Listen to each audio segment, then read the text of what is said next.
Want to know how to stop mentally torturing yourself? Do you have fear of letting yourself off the hook, feeling like you aren't deserving? I'm going to share with you one of the most significant contributors to success. But first, what better way to talk about this topic than talking about basketball, and more specifically about the NBA Finals. Are you not entertained? Are you not entertained?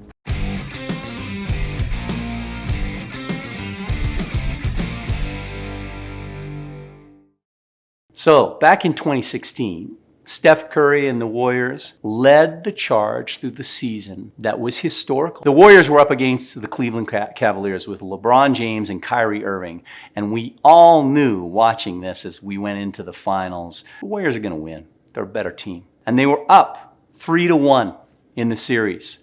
Historically, no team has ever come back from a 3-1 deficit in the finals, ever. We knew it was over. It was game 4.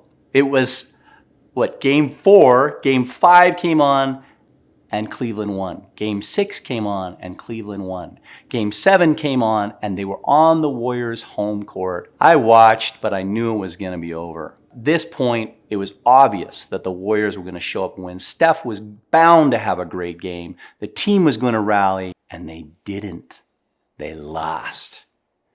The greatest winning season in history, and they lost against an inferior team in the finals. The pundits, the sports commentators sitting there were eviscerating Steph Curry. They were talking about his lack of leadership. They were talking about how he didn't show up, how he was not the MVP. He was not the player they expected him to be. And Steph Curry came in after a devastating loss. The finals is over. He does not have the cup. And he sits down in front of these reporters who are telling him who he is, who are telling him how bad he is. And they ask him a question about what he thinks about what happened and how he didn't show up as a leader in an interview. And Steph looks at them and he says, with just clear eyes, you know what? I didn't show up for this series the way I wanted to show up as a leader that I know that I am. But I will take this and I will learn from it and I will come back stronger next year. And it changed the whole narrative of all of the questions and all of the talk about him because he himself was not diminished by this loss personally.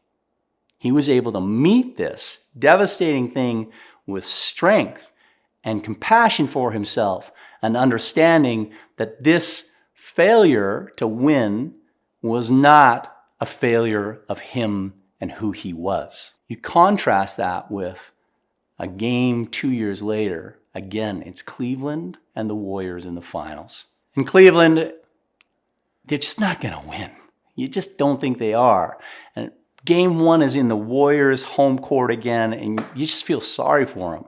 But in the last few seconds of the game, one of the players is shooting free throws and has the chance to win if they hit them both. He shoots the first and hits it.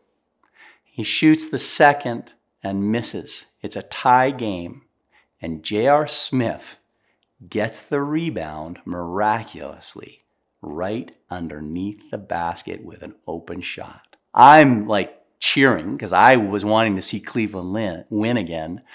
And J.R. Smith dribbles the ball out to the three-point line, realizes there's seconds on the clock, realizes he's made a mistake, makes a terrible pass to a corner. They miss the shot. They go into overtime, and they lose game 1. What could have been a miraculous win, a huge emotional lift to the team, becomes a desperate loss, and a sense of blame is just poured onto poor J.R. Smith, who had been crucial in the win the previous. Unfortunately, J.R. Smith does not meet the commentary as well. They are talking about him making the unforgivable mistake. They are talking about him like, where was his head? How could he not know? This is not professional. These are all the things that are being said about him, right? J.R. Smith hides out for about 24 hours before they're actually able to track him down. And keep in mind, this is game 1.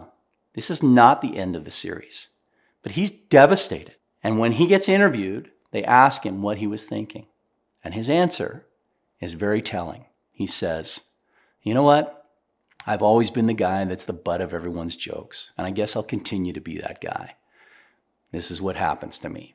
He morphed himself into the failure that these people were throwing at him. Unlike Steph Curry, he did not meet this with strength and say, that is not who I am.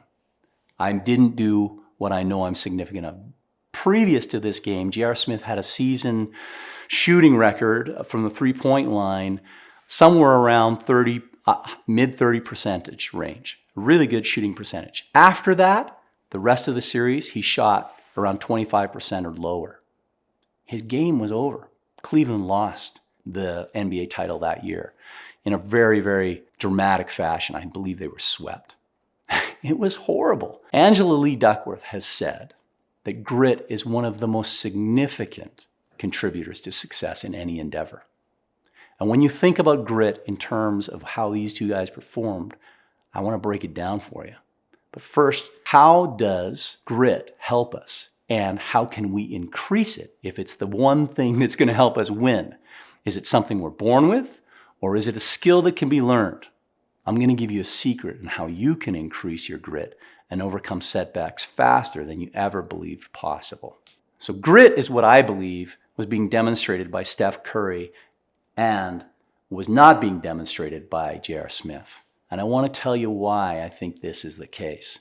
Because when Steph Curry met with that devastating loss, and he sat in front of those reporters, and he heard what they had to say, you could see in his eyes that he was not diminished, that he did not diminish himself. He met their challenge, and he redefined for them who he was. He told them, I am a leader. I am the player, and I will be stronger. J.R. Smith, when faced with his failure, collapsed into what they were describing about him. He said to them, I am the butt of everyone's jokes. I am the failure. You could see in his eyes the pain that he was feeling. He was not demonstrating grit. So how do we do this ourselves? The first step is understanding how you speak to yourself when you make a serious mistake or if you have a failure. How do you speak to yourself when you mess up? Do you know the words you use? Are they kind and supportive or mean and berating? Our cultural norm is to beat ourselves up when we fail. Words like, what is wrong with you? You idiot.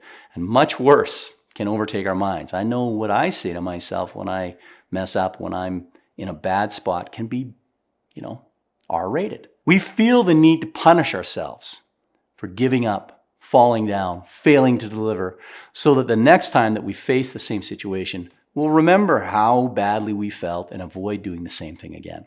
This is the concept that we use. It's the same concept as the whip versus the carrot. We beat ourselves into submission so we will be fueled with passion and face what may feel like an insurmountable challenge.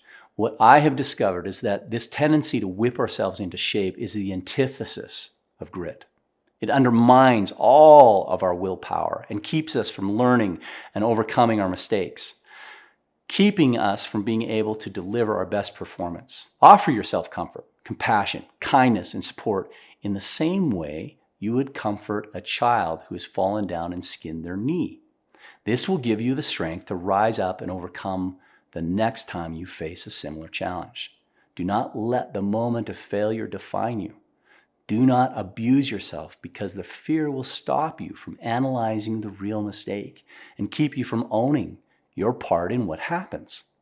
Letting go of the idea that you will get lazy or slip into disrepair if you don't beat yourself up is a tough mental adjustment. But the return on your change of mindset will blow your mind. Boom! I promise you. And I can tell you from my own life, this is something that I have learned to do. I first started practicing this idea of being kind to myself when I read a book by Kristin Neff called Self-Compassion. And she gave exercises that were meant to help me or the people reading speak kinder to themselves when they meet failure, when they make mistakes. And when I had heard about Angela Lee Duckworth's conversation around grit being one of the key elements of success, I really wanted to know how to build my strength and grit. And what I realized was it was very counterintuitive. To build my ability to rise up beyond a challenge, get back on the horse, came not from whipping myself into shape, but from treating myself with kindness, to speaking to myself softly as I would to my own child. And when I first started, I honestly couldn't do it. I could not imagine speaking to myself in that way when I made a big mistake. I actually had to picture my own son in my head, the little boy that I love, and I could talk to him. So if I was really struggling, I could say to myself, hey, it's okay, buddy. Take care. You're all right. Doing great, son. That's my dad. And in that way, I was able to overcome my resistance to the cultural norm, which is to beat yourself up. That's what J.R. Smith did. When you look into his eyes, I don't know what he was saying to himself. I am not a mind reader, but I could see that this guy was hurt and embarrassed and ashamed of his behavior, and his play after this mistake was so different than the play leading up to it through the season. I have to think he was eviscerating himself more than anyone else. So when that happens and you're beating yourself up, you're unable to have the bandwidth to actually look at why you made that mistake, why you faced this problem. And you're unable to go beyond it. You're stuck in that problem. Whereas Steph Curry, he walked out after losing a game that nobody thought he should lose, playing terribly, really, through that whole series, and saying to the people that were attacking him, I am a good leader. I will learn from this, and I will come back stronger. And I would be interested if I could ever dig into the minds of these two men and hear what they were saying. Because I'm willing to bet that Steph Curry was saying to himself, hey man, you didn't show up the way you wanted to. It's okay. We'll get them next time. You're a good player. You're going to do better. This was hard. You'll overcome this. J.R. Smith, I'm guessing his mindset was very different and very, very detrimental to his state. Trying to whip himself into never doing this again and beating himself up. This is a common thing that we do. And if you are caught in that trap of whipping yourself into shape, I would recommend that you consider how powerful it is to be able to speak kindly to yourself, give yourself that care so you can step back into a place of confidence and rise up and overcome your failure. Which brings me to my next video. Do not fear failure, but be terrified of regret. Check it out. So stick with me, hit like, subscribe, hit the bell. If you want to have more time with me as a coach, go ahead. Check out my link in the comments. Set up a time to meet with me. And as always, thanks for hanging out with me. I'm James Burnham.